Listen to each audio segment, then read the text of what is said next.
Comment réaliser cette adorable petite pomme amigurumi du kit de chez Action ou avec les laines de votre choix? Cette pomme là, sur le modèle, elle a l'air d'être une sphère parfaite, mais pas du tout. En fait, quand on la rend un petit peu plus réaliste, on s'aperçoit qu'ici, elle est creusée, que là aussi, pour pouvoir mettre la petite queue de la pomme et la petite feuille, et que on va voir deux nouvelles techniques ensemble. Donc ce n'est absolument pas une sphère parfaite. Ici, on va avoir un nouveau petit modèle de pédoncule, un nouveau modèle de feuille. On va reprendre les bullions en rond et les points français pour les yeux. Et pour les joues, eh bien, on va utiliser l'ancienne méthode qui consiste à réaliser des mailles serrées à l'intérieur d'un cercle magique. Et si jamais vous n'y arrivez pas pour les yeux, avec le point de bullion en rond, vous pouvez très bien utiliser la même technique. Ce modèle-là, c'est un modèle que je destine aux grands débutants, et donc j'explique tout du début jusqu'à la fin. Mais vous pouvez aussi retrouver plein de détails dans le citron, qui était la première vidéo, ou sur ma chaîne, avec des explications beaucoup plus lentes. Pour réaliser la petite pomme amigurumi, vous aurez besoin de toutes ces couleurs-là. En plus de tout cela, vous aurez besoin d'un crochet. Alors, dans le kit, vous avez un crochet qui est fourni. Il est plutôt moyen. Si vous avez la possibilité d'investir, ça sera pour toute une vie. Si vous prenez un crochet de très bonne qualité, par exemple de chez Clover, en 3 mm. Mais à moindre coût, vous pouvez aussi investir chez Action dans un kit de 6 crochets à 2 € et quelques. Et il est franchement plus agréable à tenir que le crochet qui est fourni dans le kit. Vous aurez besoin aussi d'une paire de ciseaux, évidemment, d'une aiguille avec un gros chat pour réaliser toutes les décorations. Alors, celle qui est fournie dans le kit, elle est petite, fragile, donc je vous la recommande pas du tout. Vous aurez besoin aussi d'un marqueur de maille ou d'un trombone ou d'un fil de couleur pour pouvoir savoir où on en est, et de quelques petites épingles à tête pour fixer les yeux et les joues avant de les coudre. Pour réaliser le corps de la pomme, on va commencer avec du fil rouge et un nœud magique. Alors, le nœud magique ou cercle magique, on l'a déjà vu plusieurs fois. Vous avez tous les détails dans le citron ou encore plus lentement sur ma chaîne, mais là je vais reprendre pour les débutants. On tient son crochet dans la main principale. Dans la main opposée, on pose le fil. On tourne autour des deux doigts en faisant un X. On retourne les deux doigts et on coince les fils avec les autres doigts. On prend le crochet, on passe sous la première boucle. On attrape la deuxième boucle et le crochet, on le remonte vers le haut. Voilà, loin de soi. On attrape ensuite la deuxième boucle et là, on s'arrange pour tourner le crochet et faire passer la boucle à l'intérieur de celle qui était sur notre crochet. Et maintenant, on n'a plus qu'à serrer un petit peu notre cercle magique et commencer les différentes mailles serrées. Alors, on va commencer par 6 mailles serrées. On va toujours réaliser ici des mailles serrées de type amigurumi, c'est-à-dire en X. Donc, je pique mon crochet à l'intérieur de mon cercle magique. Je passe mon crochet par-dessus mon fil. Je remonte ma boucle. Et là, j'ai deux boucles. Je fais un jeté sous le fil. Et je tourne mon crochet pour passer dans les deux boucles. Et maintenant, je vais en faire 5 autres. Donc là, je vais plus rapidement, mais vous voyez que c'est toujours le même geste, précis et efficace.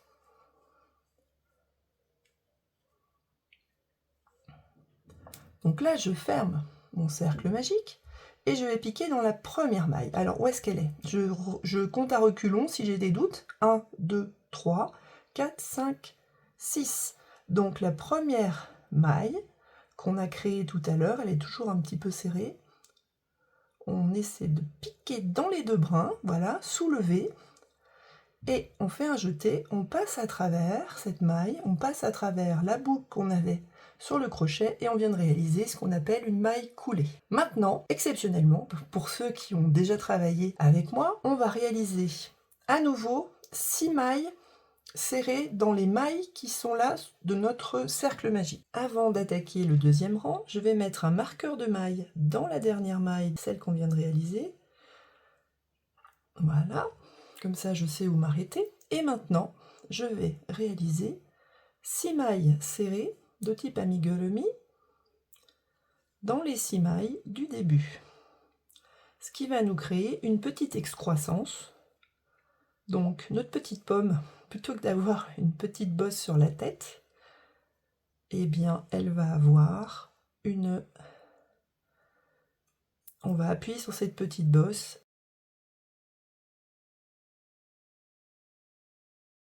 Voilà, j'enlève le marqueur de maille. Et en fait, ma dernière maille, c'est celle-là.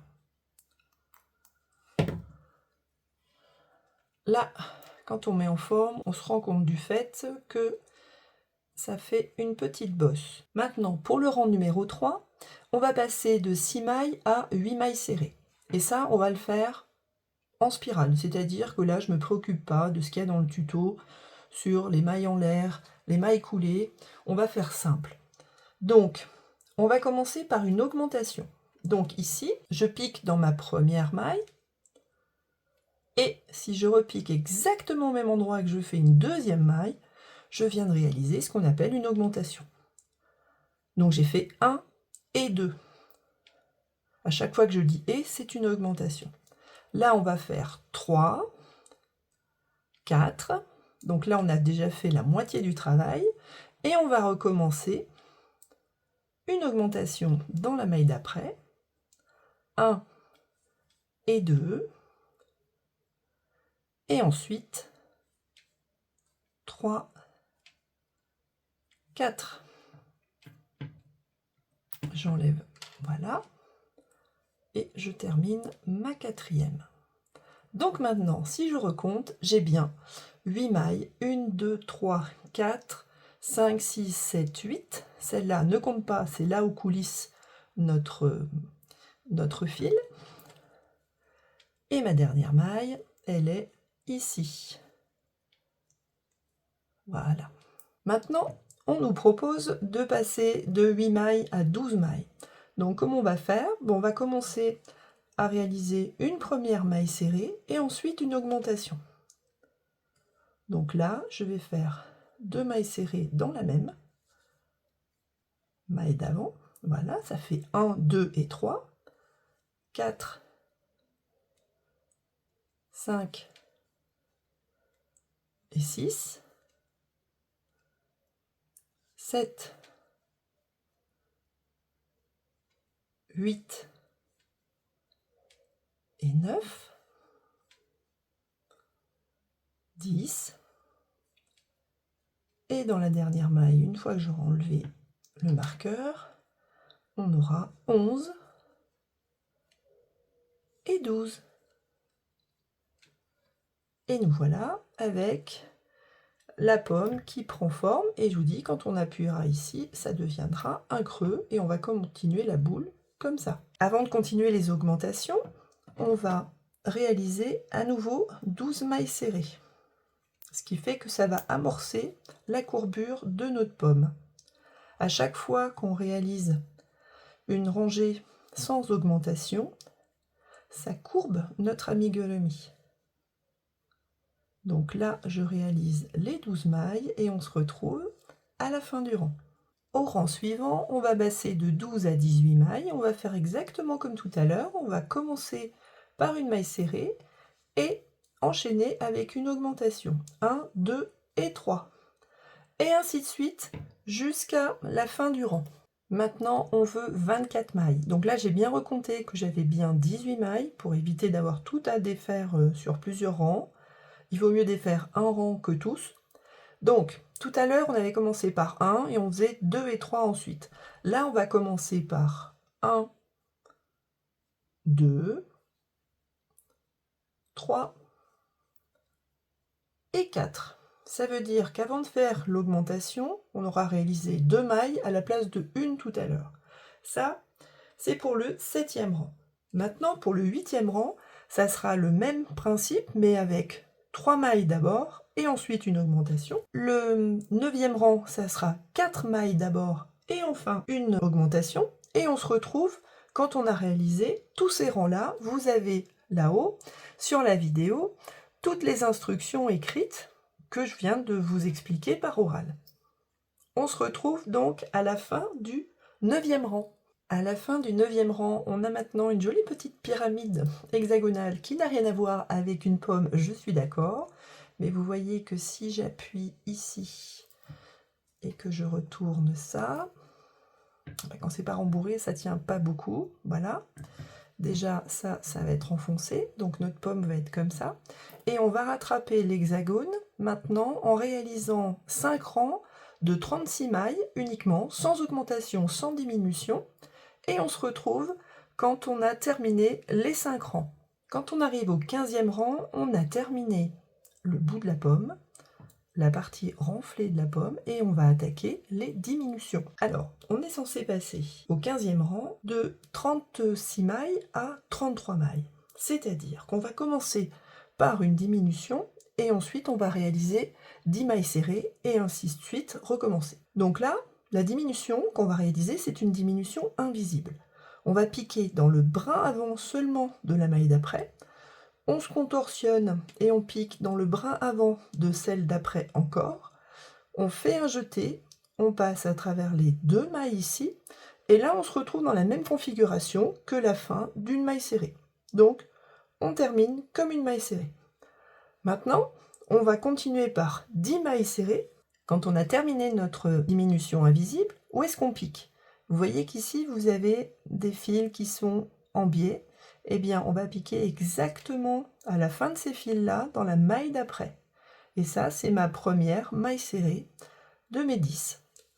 On va recommencer une diminution 10 mailles serrées, une diminution 10 mailles serrées. On va bien terminer avec 33 mailles. On se retrouve à la fin du rang. Après le 15e rang, on va enchaîner avec 3 rangs de 33 mailles. Donc 16e, 17e, 18e rang, 33 mailles, on se retrouve à la fin. Au 19e rang, on recommence les diminutions de la même manière, mais plutôt que d'avoir une diminution invisible et 10 mailles, on va avoir une diminution invisible et 9 mailles. 3 fois de suite. Et ensuite, on enchaîne avec le 20e rang où on aura 30 mailles serrées à réaliser sans diminution. Et on se retrouve à la fin. Nous sommes arrivés maintenant à la fin du 20e rang. Au 21e rang, on va maintenant passer de 30 mailles à 24 mailles en crochetant 2 mailles ensemble, c'est-à-dire une diminution et 3 mailles serrées, et ainsi de suite. Au 22e rang, on fait un tour pour rien avec que 24 mailles serrées et pas de diminution. Au 23e rang, on continue dans le même esprit en faisant cette fois-ci une diminution et 2 mailles serrées, ainsi de suite. Ensuite, 2 mailles, une diminution et une maille serrée, et on va se retrouver avec 12 mailles serrées en tout. Au 25e rang, c'est comme le 24e rang, on réalise 2 mailles ensemble, une diminution donc, et une maille serrée, et on se retrouve à la fin du 25e rang. A tout de suite. On a une pomme qui ressemble très très fort à un citron, bah oui, mais je vous rassure, c'est tout à fait normal. Ici, on va s'arranger pour terminer le fond de la pomme, là, le bas de la pomme, et rembourrer, surtout, avant. Donc, on a 8 mailles. Il nous reste encore 2 rangs de 8 mailles avant de rembourrer. Alors, si vous trouvez que 8 mailles, c'est vraiment très très étroit pour arriver à mettre le rembourrage à l'intérieur, vous pouvez vous arrêter quand on est à 12 mailles et terminer après. L'avantage d'avoir un col qui est très très étroit, c'est qu'on va avoir très peu de mailles à réaliser après le rembourrage et on va être gêné moins longtemps par le rembourrage. Et on ne sera pas obligé d'en rajouter. Donc là, on se retrouve dans 2 rangs quand on a fait 2 fois 8 mailles serrées de suite. Au bout du 27e rang, nous sommes censés remplir avec le rembourrage la pomme en forme de citron, toujours, et encore plus. Ou remarquez comme boule de Noël, ça serait pas mal non plus. Hein, il faut qu'on y pense pour cet hiver. Allez, on rembourre. Pour le rembourrage, on va utiliser soit celui du kit, soit le rembourrage de notre choix. Alors, vu que là, le col est très très étroit, ce que je vous propose, c'est d'essayer de l'agrandir un tout petit peu en tirant dessus. Voilà.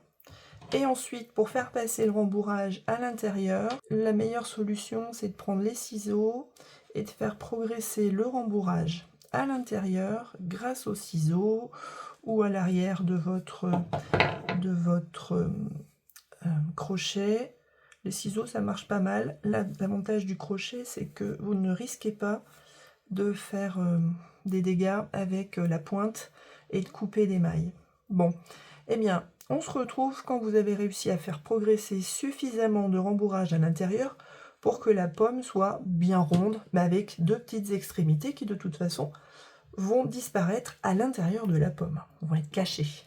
Pour le rembourrage, quand est-ce qu'on s'arrête? Eh bien, on essaie d'avoir une forme à peu près cylindrique, ronde, que ce soit à peu près symétrique en tout cas. Et il faut vérifier que quand on va appuyer des deux côtés pour créer la pomme, on puisse créer la pomme en appuyant. Ça va être quand même beaucoup plus proche d'une pomme rouge dont on a l'habitude sur les étals. Donc ici, je pense qu'on est bon. Maintenant, qu'est-ce qu'il nous reste à faire? Il nous reste à passer de 8 mailles à 6 mailles. Alors pour ça, on va faire une diminution de mailles serrées, une diminution de mailles serrées. Et ensuite, on se retrouve pour savoir comment on termine. J'ai complètement terminé le col. Là, je vais couper mon fil. Je tire le fil là, complètement, mais sans faire de nœud. Et maintenant, je vais y aller avec mon crochet. Je pique dans la prochaine maille. Donc moi, je pique dans la maille entière. Certains ne le font que dans une partie de la maille, mais je trouve que c'est plus solide comme ça.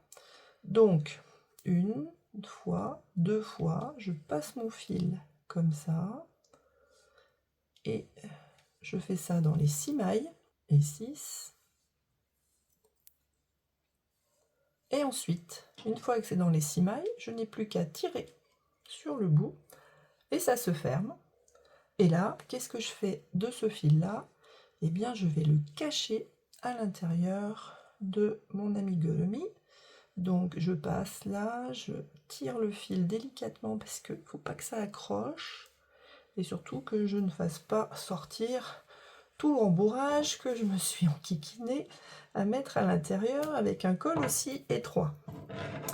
Et maintenant pour la suite de la pomme, c'est quand on va coudre à la fois la petite queue de la pomme et la feuille, que on va renfoncer ça à l'intérieur et le maintenir cousu. Mais avant ça, on va s'occuper maintenant de la petite queue et ensuite de la petite feuille. En ce qui concerne la petite queue de la pomme, on va commencer par un nœud magique qu'on a vu tout à l'heure, dans lequel on va uniquement crocheter 5 mailles serrées.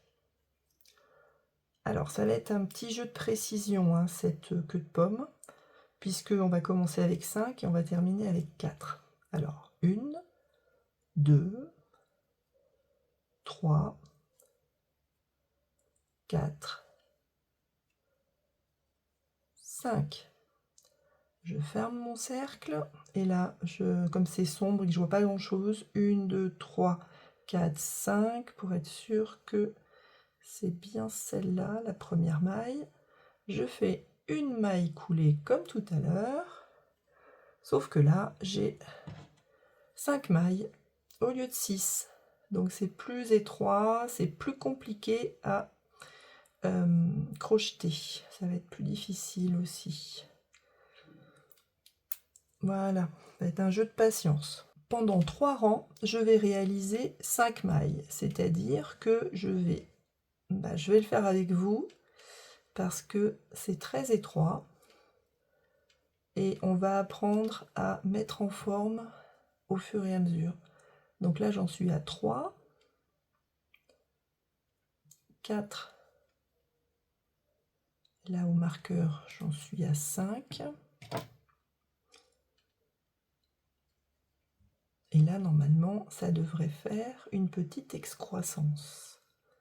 Voilà, sauf qu'on va continuer à faire 2 rangs encore dans cette petite excroissance.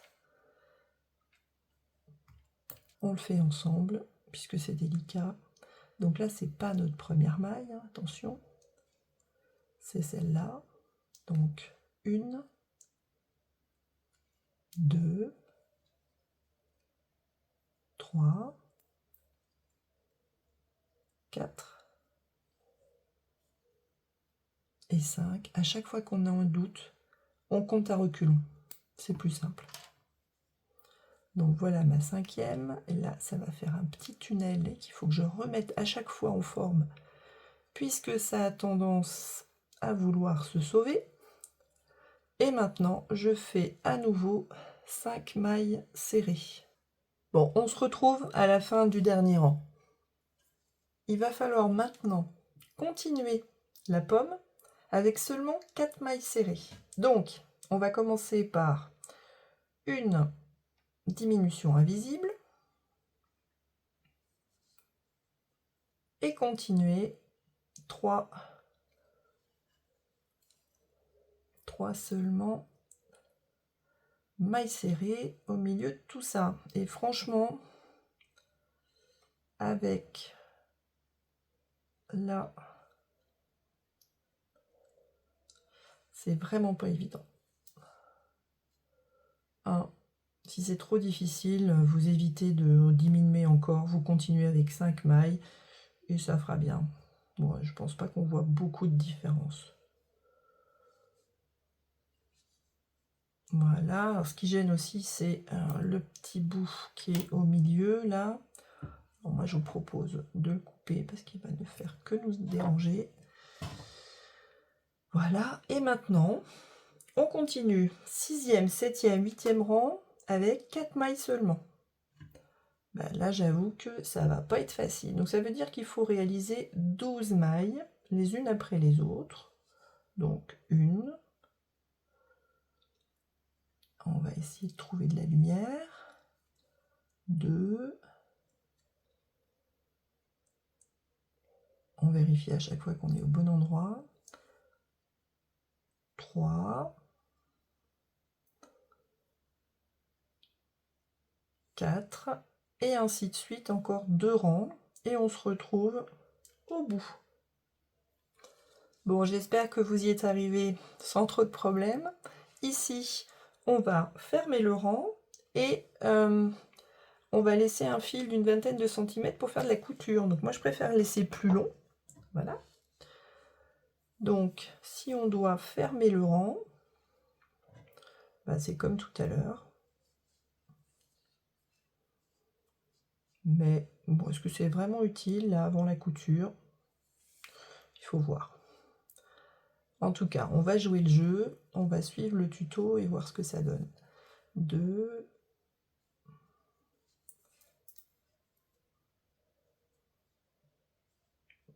3 et enfin 4. C'est tout rikiki. Voilà, et là je serre et c'est ça qu'il va falloir placer sur la tête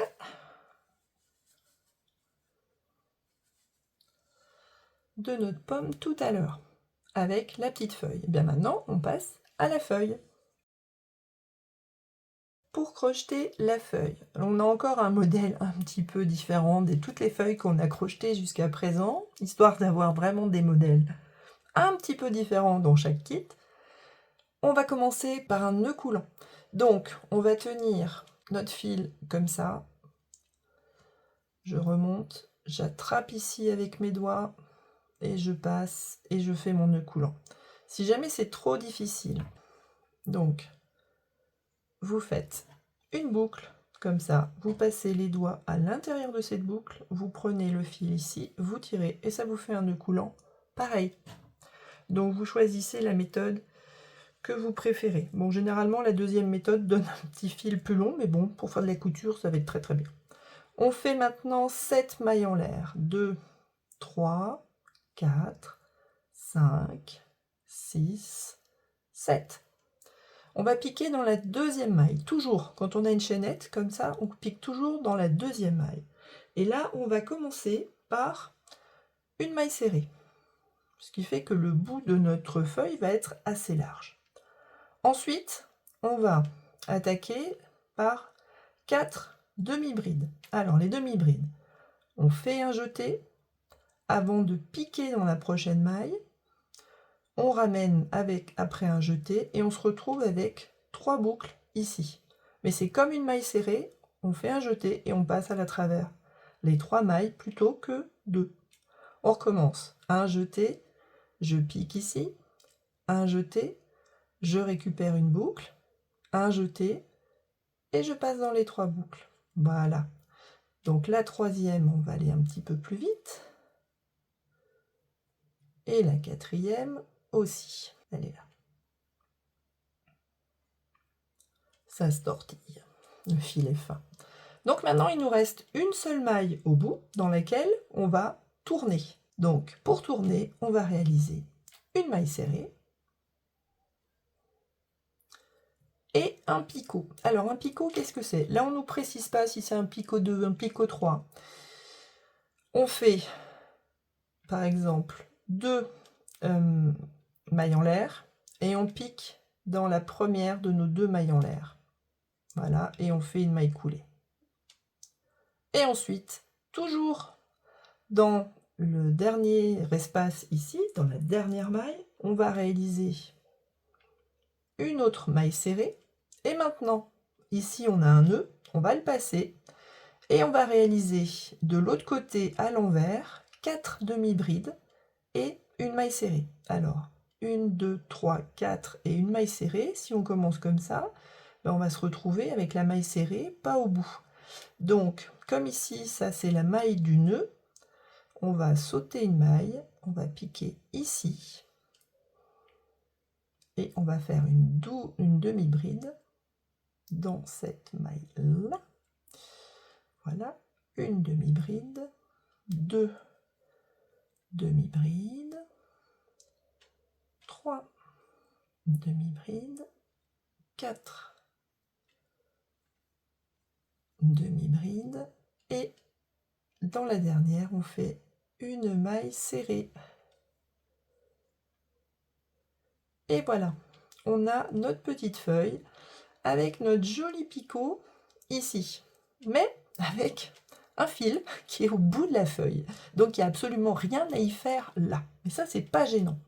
Alors, la feuille, pour éviter que ici on ait un souci, on va couper un long fil. On va réaliser un petit nœud là pour fermer, éviter que ça se déforme. Et puis ce fil là qui nous dérange, ce qu'on va faire, c'est que depuis la pointe, on va remonter au milieu là, une maille sur 2, et on va récupérer notre bout de fil et le faire passer à l'intérieur délicatement. Ce qui a un avantage, c'est que le premier, on n'aura plus de fil au bout là qui nous gêne, et surtout ça va combler partiellement les trous de la chaînette qu'on avait réalisé en crochetant autour de la chaînette. Et là, on peut très bien à la fin faire 1 ou 2 nœuds pour éviter que notre feuille ne se déforme au moment où on va la coudre. Allez. Ah, mais sans serrer. On ne serre pas le nœud. On verra avec le deuxième pour le sécuriser. Voilà. Surtout, on ne serre pas, sinon ça va rendre la feuille toute rabougrée. Voilà. Donc là, maintenant, on a tous nos morceaux. Alors, qu'est-ce qu'on va faire? Dans les instructions, on vous dit qu'il faut coudre d'abord la queue de la pomme avant de coudre la petite feuille. Le problème, c'est qu'on ne précise pas du tout de quel côté est censé être la queue ici. Si ça va être le fond de notre pomme, le bas de la pomme, ou si ça c'est le haut, ou l'inverse. Bon, il va falloir décider. On va enfiler notre fil à l'intérieur du gros chat de l'aiguille, d'où l'intérêt d'avoir un gros chat. Ici, je pique au milieu du nombril du haut, et je vais piquer en traversant tout, en visant. L'intérêt d'avoir une grosse aiguille aussi, parce que celle du kit, c'est vraiment trop petit pour ça. Et là, je vais m'arranger pour faire rentrer tout ça à l'intérieur, mais il y a du rembourrage, alors ça n'a pas forcément envie d'y aller tout de suite. voilà. Mais comme je vais repiquer à côté et repasser dans l'autre sens, tout va se maintenir grâce à mon fil. Voilà, je vous explique. Là, je tire un petit peu fort, mais on va remettre ça en place. Voilà, ça c'est le fond de notre pomme qu'on aurait pu mettre en couleur, hein, d'ailleurs. Et là, plus je tire et plus vous voyez que j'ai une jolie pomme rouge qui est en train de se placer, qui est très très réaliste. Et là, je vais coudre entre le rouge et le marron, histoire de faire tenir tout ça, parce que sinon ça va s'en aller si je ne sécurise pas tout ça. Voilà. Hop, et je continue, je fais un petit point en petit point pour que ça soit bien serré. Et donc là, je fais un point sur lui-même. C'est assez compliqué de piquer. Ça n'a pas tellement envie d'y aller. Mais le but, c'est que ce fil-là ne se défasse pas. Vous voyez qu'on a une très très jolie pomme qui n'est pas du tout ronde, mais c'est exactement ce qui ressemble à une pomme. Bah, normalement, on est censé, dans la foulée, coudre notre petite feuille là. Alors, soit avec le fil marron, soit avec le fil vert, c'est comme vous préférez.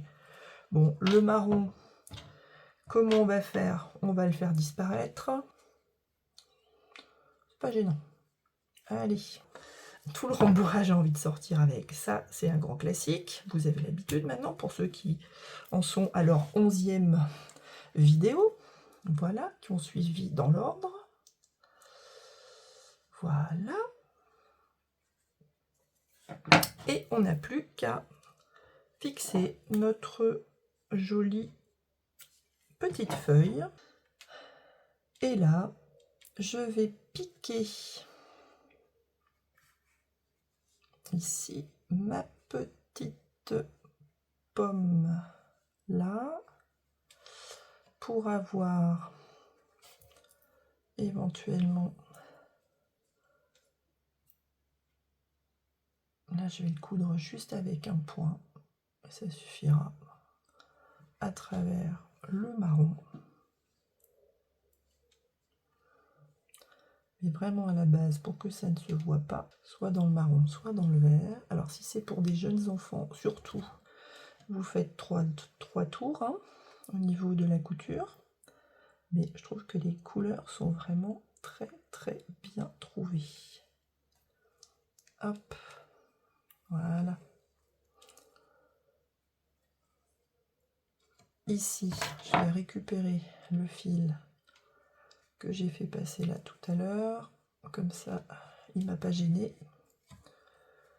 Voilà, je vais faire un petit nœud entre les deux, histoire de tout sécuriser. Et après, on fera une petite coupe de cheveux à notre pomme pour enlever toutes les petites brindilles, plutôt que de faire ça.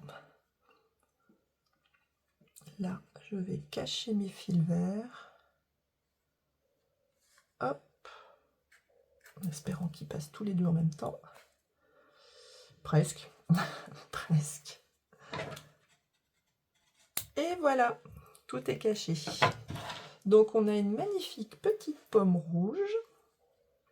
Moi, je trouve qu'elle est plus jolie en étant pas ronde. D'ailleurs, vous avez vu que c'était pas du tout une boule parfaite. Au contraire. Il nous reste les yeux, le nez et les petites joues. Alors on va commencer par les petites joues. Pourquoi commencer par les petites joues? Eh bien, parce que la technique des joues est facile et que si jamais vous n'arrivez pas à réaliser la technique pour les yeux, par la partie noire des yeux, ben vous ferez exactement la même chose que pour les petites joues. Donc les petites joues, c'est un nœud magique dans lequel vous allez réaliser 7 mailles serrées. Bon, moi ça m'arrive une fois sur deux, ça, de perdre la petite maille. Vous avez l'habitude maintenant. Alors on en fait 7. 1, 2,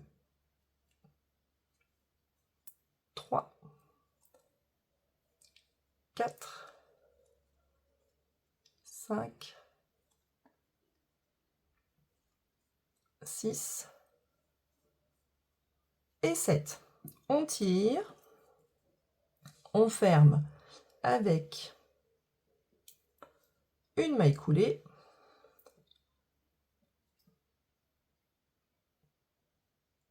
Et on a terminé notre première petite joue. Comment je ferme ça? Je tire un fil un peu long. Voilà. Et on la met de côté. Et surtout, on en fait une deuxième. Allez, je vous retrouve quand vous avez fait la deuxième. Nous avons maintenant 2 joues avec un long fil. On les laisse de côté. Ça nous laisse la possibilité de réfléchir à comment on va faire les yeux. Donc, les yeux maintenant. Pour les yeux, eh bien, ils ressemblent très très fort à ceux du citron, mais pour le citron, on avait fait la méthode simple avec le cercle magique et les mailles serrées à l'intérieur. Là, on va tenter ensemble le point de bullion. Alors, pour le point de bullion, on va prendre un fil assez long, une cinquantaine de centimètres, et on va monter notre fil sur notre aiguille. Et on va décider ensemble de l'endroit où on va réaliser notre décoration, notre visage. Donc il faut trouver un endroit où il n'y a pas trop de diminution et d'augmentation. Un endroit assez joli. Voilà, moi je vais décider de le faire par là. Pourquoi pas? Et grâce à nos petites épingles, on va décider où on met nos petits yeux. Alors si on regarde les petits yeux, là on a 1, 2, 3 et demi mailles entre les deux bords. Donc on va dire par exemple 1, 2, 3, 4, 5, 6, 7, 7 au moins. 1, 2, 3, 4, 5, 6, 7. On pourrait mettre un œil par là. Et l'autre, 1, 2, 3, 4, 5, 6. 1, 2, 3, 4, 5, 6 mailles plus loin pour voir ce que ça donne. Voilà. On pourrait mettre notre bouche par ici et nos petites joues par là. Et là, on regarde ce que ça donne. On a une autre joue comme ça qui sera parallèle. Là, je pense que c'est pas mal. Alors, pour réaliser ce point de bullion, on va commencer par l'extérieur et piquer exactement où j'avais mis mon épingle que je retire, puisque maintenant, sinon, elle va me gêner. Donc, je fais avancer mon fil en laissant une petite longueur, là, de sécurité. Le point de bullion, je vais plaquer mon aiguille comme ça. Je vais coincer l'aiguille avec l'amigurumi entre mon index et mon pouce, par exemple. Et là, je vais faire une vingtaine de tours. Alors, on compte les tours pour savoir combien j'ai fait de tours ici, pour refaire exactement la même chose de l'autre côté.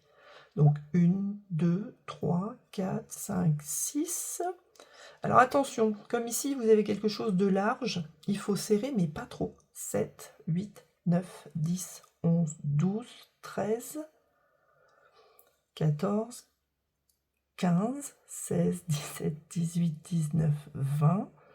Bon, en laissant un petit peu de mou, parce que maintenant il va falloir que je plaque, mais que je fasse remonter mon aiguille vers le haut. Et normalement, si je me suis bien débrouillée, ça va me faire un petit tortilloni. Ben voilà, regardez là. Hop, là je tire. Voilà. Là, on a un petit tortilloni qui s'est mis en place. Alors, ce qu'on va faire, c'est que le tortilloni, on va repiquer. Voilà, on va repiquer au centre, là où tout à l'heure on est rentré. Et on va aller faire nos petits cils dans la foulée. Alors, cette laine, elle est très très difficile à dédoubler. Donc, on va renoncer à dédoubler, puisque pour le citron, j'y suis pas arrivée. Il n'y a pas de raison que, comme c'est la même laine, ça soit différent. Voilà, donc là, je vais remonter un petit peu pour les cils en piquant au milieu. Bon, faites comme moi, suivez. Je vais redescendre par là, remonter au centre. Oups, ça c'est pas du tout ce que je voulais faire. Voilà. Et puis ici, en piquant là, ça va me faire mon premier cil. Je vais le faire en 2 parties, ça va être plus simple. Voilà, on peut aussi le faire avec d'autres points de broderie. Mais pourquoi s'embêter? Et là, pareil, je vais faire un deuxième petit cil en revenant par là. Et après, je vais directement vers mon autre œil. Et on regarde ce que ça fait. Donc là, on a des petits cils qui sont recourbés, un petit peu comme sur le dessin. En fait, tout va changer quand on fera le point blanc au milieu. Je vous assure, ça sera pas joli d'ici là. Alors, le deuxième point de bullion, eh ben on y va. Là, le problème, c'est que le fil est beaucoup plus court et on peut être gêné. 2, 3, 4, 5, 6, 7, 8, 9, 10, toujours sans trop serrer. 11, 12, 13, 14, 15, 16, 17, 18, 19, 20. Et comme le fil est plus court, généralement, le deuxième point de bullion, le deuxième œil, c'est toujours plus compliqué. Allez, on y croit. Hop. Ah oui, mais j'essaie de ne pas croiser tous mes fils. Je tiens mon petit tortilloni. Ah là là, ce que je m'agace, mais c'est pas grave. On va y arriver. Voilà. Donc là, j'ai bien mon tortilloni, le deuxième, qui est réalisé du premier coup. Bah, à force, hein, ça va finir par venir quand même. Hein. Donc là, je pique à côté, dessous, et je reprends au centre. Et je vais vérifier que mon œil est bien centré comme j'avais envie. Oui, ça me plaît. Il n'y a pas de souci. Voilà. Donc maintenant, eh ben, on va attaquer de nouveau les cils. Alors les cils, pour les faire exactement pareil, je peux vous assurer que ça va pas être facile. Mais on va tenter ça. Alors là, ça part en arrière, ça revient au centre. Oups. Bon, là, je vous laisse suivre mes gestes plutôt que de vous expliquer parce que ça devient un petit peu compliqué. Voilà, hop. Là, je reviens au centre pour toujours tenir mon petit point de bullion. Je mets en forme là sans trop serrer. Si on serre trop, ben, on ne les verra plus, nos petits cils. Et là, il était à peu près au milieu. Moi, celui-là, il est un petit peu bas, mais c'est pas grave. On va le faire comme ça. Je vous dis, c'est très très difficile de le faire totalement symétrique. Et là, je vais tout retraverser pour terminer mes yeux. Alors, le petit œil là va tenir quand on va faire le petit point blanc. Alors, on termine ici. Donc là, on va faire un nœud, enfin 2 nœuds sans serrer.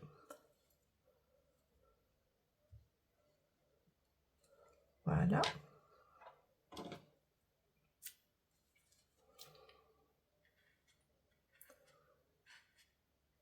Et comme on est toujours avec du noir, on va en profiter pour faire la bouche dans la foulée. Alors la bouche, on va commencer par là. Alors on est un cran en dessous. J'essaie de la centrer à peu près, de ne pas la faire trop large. Donc là, pareil, je fais une petite bouche rigolote. Voilà, une petite bouche, un petit nez, comme vous voulez. Si c'est pour un enfant, je ne vais pas hésiter à faire 2 fois le même mouvement, histoire que ça tienne bien. Voilà, que ça ne s'arrache pas trop facilement. C'est pas que ça soit dangereux les fils hein, pour les enfants. Ça, c'est pas un œil de sécurité, enfin dit de sécurité, alors que ça n'en est pas du tout un. Non, non, c'est pas d'enjeu les fils, mais par contre, ce serait bien que la petite bouche soit pas détruite en 3 minutes. Voilà. Et bien là, pareil, on finit de la même façon que tout à l'heure. Et ce qui va donner maintenant toute sa personnalité à la petite pomme, eh bien, ce sont les pointes blanches ici, et surtout les petites joues qu'on n'a pas encore placées. Donc là, on va continuer les yeux. Pour les petits yeux, on prend du fil blanc sur 40 cm environ, et on enfile notre aiguille. Et là, on va réaliser ce qu'on appelle un nœud français. Alors le nœud français, il y a plusieurs façons de l'interpréter. Moi, ce que j'y vois, c'est un mini point de bullion. Donc là, pareil, je commence, je pose mon aiguille, je fais 3 tours seulement. Et là, j'essaie de repiquer à peu près au même endroit et de ressortir pour voir ce que ça fait. Si on n'est pas content, c'est pas grave, on recommence. Alors là, il faut vraiment que le deuxième fil ne soit pas trop long, donc je vais le sortir en premier. Et là, c'est ultra délicat, il faut qu'on sorte ça très doucement, de manière à ce que notre œil blanc ne soit pas aspiré si je tire trop fort. Bon, on va le laisser comme ça, vous voyez? Et puis là, je vais aller viser mon deuxième œil. Donc je repars de là où j'étais, en espérant de faire quelque chose d'invisible. Voilà, je suis de nouveau ici, et là, je recommence un mini point de bullion. 1, 2, 3. Et je repique au centre, et je m'en vais par la sortie qui est censée être... Aïe, aïe, aïe, j'ai tiré. Oh, la catastrophe. Bon, là, c'est bon. Je peux encore attraper le coup. Voilà, je ne tire plus sur rien du tout. Voilà. Et là, je vais réaliser. Tirer sur le bon fil, qui est trop long, évidemment, parce que j'ai pas anticipé. Voilà. Et là, je tire, mais très délicatement, puisque normalement, ça repasse exactement par le même endroit. Et là, on touche plus à rien, puisque c'est parfait. Enfin, presque. Et là, on finit comme avant. Et maintenant, ce qui va faire toute la différence, c'est de placer les petites joues. Alors, les petites joues, attention, il y a un sens, ça c'est l'envers, et ça c'est l'endroit. Donc les petites joues, on ne va pas les coller trop sur l'œil, mais on va quand même s'arranger pour les placer et voir ce que ça donne. Donc là, en voilà une. Là, je mets dans le bon sens, c'est celle-là. Là, c'est comme ça. J'essaie de faire quelque chose de symétrique. Et je pique avant de coudre pour voir ce que ça donne. Moi, j'aime bien. Alors, j'ai pas du tout une pomme ronde, mais non, mais moi, j'aime bien. C'est comme ça, les pommes. Pommes rouges, elles sont pas rondes. Ça, c'est du Photoshop, c'est pas possible. Alors, là, couture, on s'éclate. Donc, on prend le fil rose. Voilà. Et ici, une fois qu'on a enfilé notre fil, eh bien, on va faire un petit point avant, petit point lancé, là. Voilà. Et puis, on va pas s'embêter, on va piquer dans chacune des mailles, et à chaque fois, on va piquer dans le rouge en dessous, parce que ça, c'est important. Et on va essayer de ressortir dans la maille d'après. Allez, on se retrouve quand on a fait tout le tour des deux, et on voit ce que ça donne. Et voilà, après le placement et la couture des joues, on a une mignonne petite pomme, pas ronde du tout, mais moi je la préfère comme ça, c'est vraiment beaucoup plus réaliste, qui ressemble quand même pas mal à notre modèle, mais avec un petit côté beaucoup plus pomme. On n'a plus qu'à la rajouter dans notre panier. Notre adorable petite pomme peut maintenant venir rejoindre ses petits camarades dans le panier, qui est beaucoup trop petit. Et c'est pour ça que j'envisage de faire un nouveau modèle de panier pour vous montrer un panier plus haut, en forme de seau, avec des jolies petites fraises en relief, rose et verte ou rouge et verte, comme vous préférez, tout autour. À très bientôt!